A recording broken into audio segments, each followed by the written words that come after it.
Assalamualaikum warahmatullahi wabarakatuh. Apa kabar anak-anak? Semoga semuanya dalam keadaan sehat walafiat. Hari ini Bapak mau menyampaikan materi menyimpulkan isi puisi rakyat bab 5 bagian B. Menyimpulkan isi puisi rakyat. Puisi rakyat yaitu kesusastraan rakyat yang terjadi dari beberapa deret kalimat. Ada yang menurut panjang pendek suku kata, lemah tekanan suara, ada yang menurut mantra atau hanya menurut mantra saja. Puisi rakyat berisi nilai-nilai yang berkembang dalam kehidupan masyarakat, yang berisi pesan-pesan dan nilai-nilai warisan leluhur bangsa Indonesia.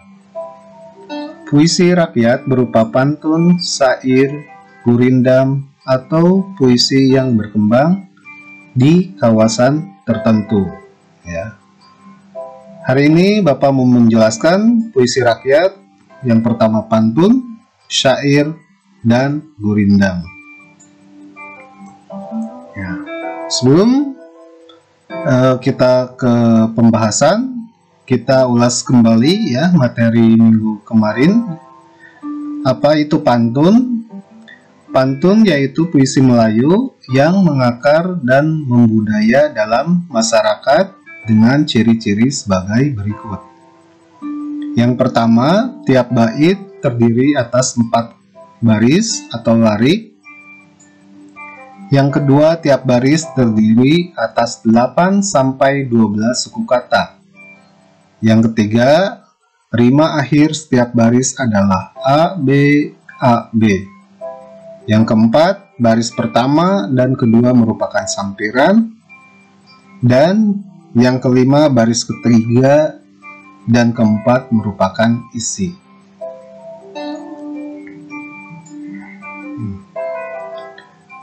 Jumlah baris tiap bait pada pantun itu ada 4 ya, ada 4 baris. Pantun pertama ada 4, pantun kedua sama juga ada 4 ya. Jadi kalau ada pantun yang kurang atau lebih dari 4 baris itu tidak memenuhi kriteria pantun. Jadi harus 4 baris. Menghitung suku kata pada pantun. Nah, ini cara menghitungnya ya. Bapak sengaja sudah dipisah-pisah ya dengan jumlahnya pada tiap baris ya. Sudah Bapak jumlahkan. Kita lihat ya, pantun pertama cara menghitungnya A itu 1 ya. Ir 2, Su 3, Rut 4, Me 5, Mu 6, Mut 7, Ba 8, Yam 9. Jadi jumlahnya adalah 9 suku kata ya. Sama ya. Pantun kedua, Ba 1, Ik 2, Ber 3, Ga 4, Las 5, Ba 6, Ik 7, Ti 8, Dak 9. Nah, jumlahnya adalah 9 ya. Untuk pantun kedua semua jumlahnya ada 9 ya. Sudah Bapak hitung. Nah, itu adalah cara menghitung suku kata pada pantun. Mengetahui rima pada pantun. Pantun yang pertama, air surut memungut bayam, sayur diisi ke dalam kantung. Jangan diikuti tabiat ayam, bertelur sebiji riuh sekampung. Nah, kalau kita perhatikan ya, baris yang pertama bayam ya, rimanya adalah AM ya. Ini akan berpasangan dengan baris yang ketiga, ayam. Walaupun maknanya berbeda, tapi rimanya sama ya, sama-sama AM. Dan untuk baris yang kedua, sayur diisi ke dalam kantung. Ini akan berpasangan pada baris keempat ya, bertelur sebiji riuh sekampung ya, sama-sama ung. Nah, itu cara mengetahui rima pada pantun. Berikutnya, sampiran dan isi pantun. Nah, Bapak pisahkan baris ke-1, ke-2, ke-3, ke-4 ya, itu warna biru dan warna putih. Pantun yang pertama, air surut memungut bayam, sayur diisi ke dalam kantung. Pantun kedua, baik bergalas, baik tidak, buli-buli bertali benang. Nah, ini merupakan sampiran. Pantun yang kedua, baris ketiga dan keempat, jangan diikuti tabiat ayam, bertelur sebiji riuh sekampung. Pantun kedua, baik berbalas, baik tidak, asal budi sama dikenang. Ini merupakan isi pantun. Ya. Jadi kalau seseorang yang ingin membuat pantun, biasanya terlebih dahulu memikirkan isi pesan apa yang akan disampaikan, baru membuat sampirannya ya. Sampiran itu sebagai pengantar isi pantun tersebut. Itu adalah sampiran dan isi pantun. Cara menyimpulkan isi pantun ya. Yang pertama, carilah makna kata sulit pada pantun tersebut ya. Jadi cari dulu makna kata sulit. Setelah dicari, baru kalian akan mengetahui apa isi pantun tersebut. Yang kedua, uraikanlah dengan bahasamu sendiri isi pantun tersebut. Yang ketiga, tulis kembali nasihat dan ajakan yang ada di pantun. Dan yang keempat, bandingkan isi nilai dan tindakan baik pada pantun nenek moyang dengan generasi sekarang. Baik, kita bahas sama-sama. Nah, pantun yang pertama, air surut memungut bayam, sayur diisi ke dalam kantung. Jangan diikuti tabiat ayam, bertelur sebiji riuh sekampung. Nah, kata sulit yang Bapak temukan itu adalah kata tabiat ya. Nah, apa itu tabiat? Nah, setelah Bapak mencari ya di Kamus Bahasa Indonesia atau di KBBI online, tabiat itu mempunyai makna perangai, watak, budi pekerti. Nah, jadi setelah mengetahui, kita akan mudah mengetahui apa isi pantun tersebut. Menurut Bapak, isi pantun yang pertama yaitu biasakan bersikap tenang dan jangan ribut hanya lantaran hal kecil. Untuk pantun yang kedua, baik bergalas, baik tidak, buli-buli bertali benang. Baik berbalas, baik tidak, asal budi sama dikenang. Nah, kata sulit yang Bapak temukan adalah yang pertama bergalas dan yang kedua adalah buli-buli. Bergalas itu mempunyai makna kayu pikulan ya. Kayu pikulan itu kayu untuk mengangkat barang dan disimpan di pundak ya, untuk mengangkat sesuatu barang ya. Dan buli-buli mempunyai makna guci dari tanah liat ya.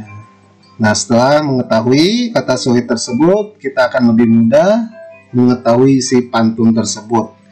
Menurut Bapak, isi pantun yang kedua ini berisi berbuat baik walau tidak berbalas tidak masalah, karena kebaikan selalu diingat. Nah, itu cara menyimpulkan isi pantun. Berikutnya, perbandingan pantun nenek moyang dengan pantun generasi sekarang. Pantun nenek moyang berisi dua nilai, yaitu nilai sosial dan nilai moral.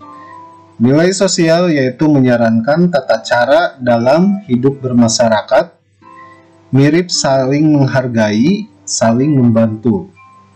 Yang kedua, nilai moralnya yaitu menyarankan perilaku dan tingkah seseorang agar sesuai dengan norma-norma kemasyarakatan, mirip sopan santun dan tata krama. Sedangkan pantun masa kini berisi dua nilai, yaitu nilai pendidikan dan nilai agama. Nilai pendidikan yaitu menyarankan untuk belajar dengan sungguh-sungguh agar impian bisa tercapai.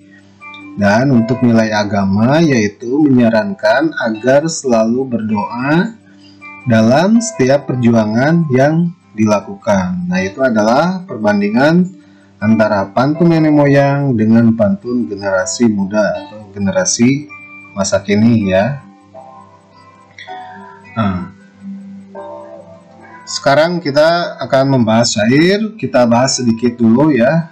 Apa itu syair? Syair adalah salah satu puisi lama yang berasal dari Persia dan dibawa masuk ke Nusantara bersama dengan masuknya Islam ke Indonesia, yaitu yang berasal dari bahasa Arab, yaitu syair dan syur, yang berarti perasaan yang menyadari. Kemudian kata syur berkembang menjadi syiru, yang berarti puisi dalam pengetahuan umum, dengan ciri-ciri sebagai berikut. Yang pertama, setiap bait terdiri dari 4 baris. Yang kedua, setiap baris terdiri atas 8-14 suku kata.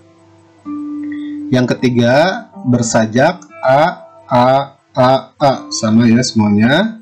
Yang keempat, semua baris adalah isi. Dan yang kelima, bahasa yang digunakan biasanya berupa hiasan.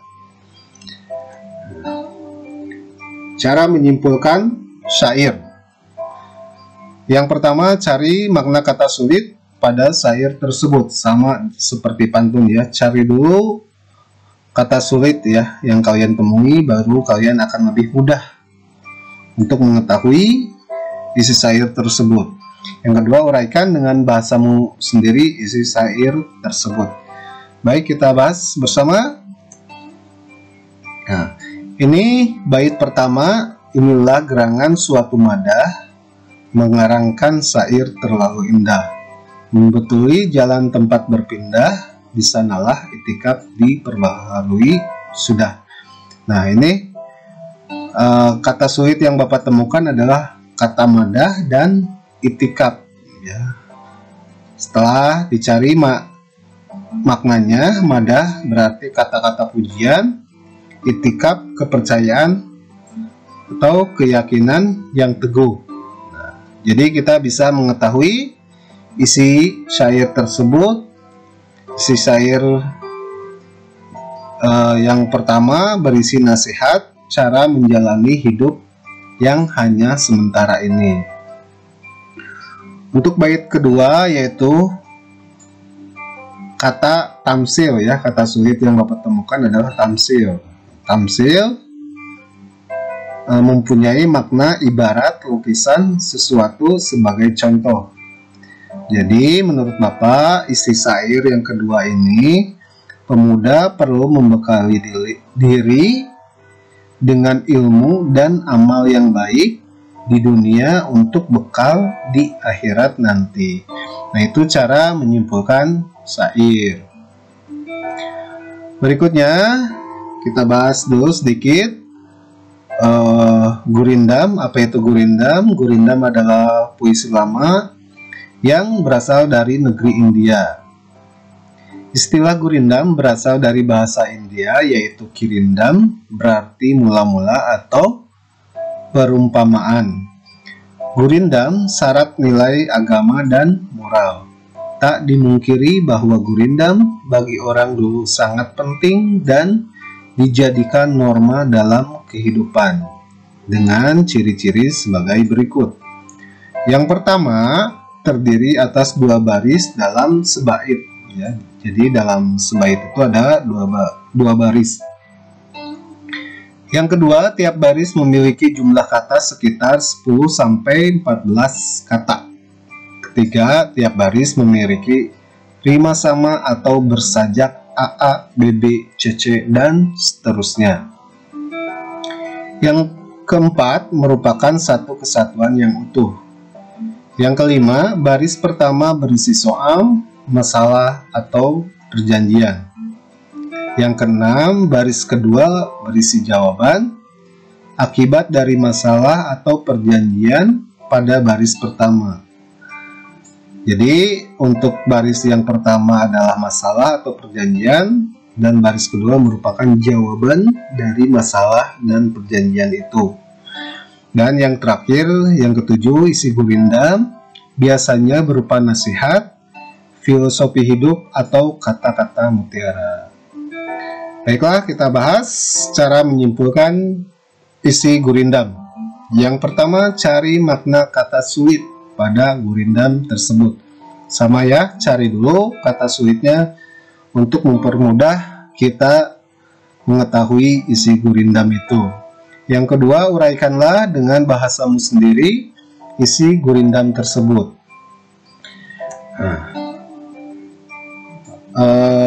Bait yang pertama, jika hendak mengenal orang yang berilmu, bertanya dan berguru, tiadalah jemu ya.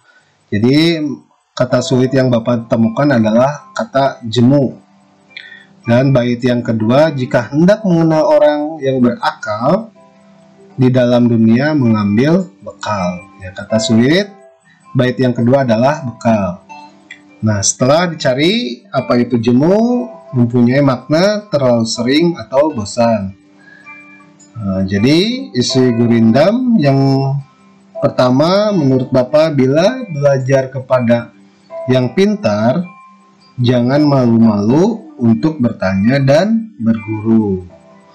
Untuk yang kedua, kata sulitnya adalah bekal, mempunyai makna sesuatu yang disediakan untuk perjalanan. Nah, setelah kita mengetahui makna kata sulitnya, kita akan lebih mudah mengetahui isi gurindam tersebut. Yang kedua, isinya menurut Bapak selalu bertindak dengan nalar yang sehat sebagai pembelajaran hidup di dunia. Nah, itu cara menyimpulkan gurindam ya. Tugasnya adalah menyimpulkan dengan bahasa kamu sendiri. Jadi kita langsung praktekkan ya, sama dengan minggu kemarin ya. Yang pertama ada untuk hari ini pantun dan gurindam ya. Jadi pantun yang pernah kalian buat ya minggu kemarin yang sudah dikirimkan ke Bapak Ibu gurunya, silahkan kalian simpulkan dengan bahasa kamu sendiri ya. Dan gurindam yang ada di buku 2 bait saja ya, berarti kalau 2 bait berarti 4 baris ya, jadi 1 baitnya ada 2 baris ya. Untuk hari ini itu adalah pantun dan gurindam. Silahkan kalian dicatat terlebih dahulu, jadi nanti kalian menjelaskannya tidak akan lupa ya. Silahkan seperti minggu lalu kirimkan voice note ya, atau full video boleh, atau suara kamu saja ke Bapak Ibu gurunya untuk hari ini ya, pantun dan gurindam. Untuk minggu kedua ya, yaitu Syair Perahu karya Hamzah Pansuri, bait ketiga sampai kelima ya. Untuk bait 1 dan 2 sudah Bapak jelaskan ya. Silahkan kalian simpulkan dengan bahasa sendiri sesuai yang Bapak contohkan ya. Nah, untuk mengetahui makna sulit, silahkan kalian bisa mengunjungi website di bawah ini ya, di kbbi.kemdikbud.go.id ya. Itu kalian bisa mengetahui ya bila menemukan kata sulit ya. Nah, itulah materi hari ini. Semoga pembelajaran hari ini bisa bermanfaat ya buat kalian nanti. Semoga kalian tetap semangat belajarnya di rumah agar cita-citanya bisa tercapai. Terima kasih. Assalamualaikum warahmatullahi wabarakatuh.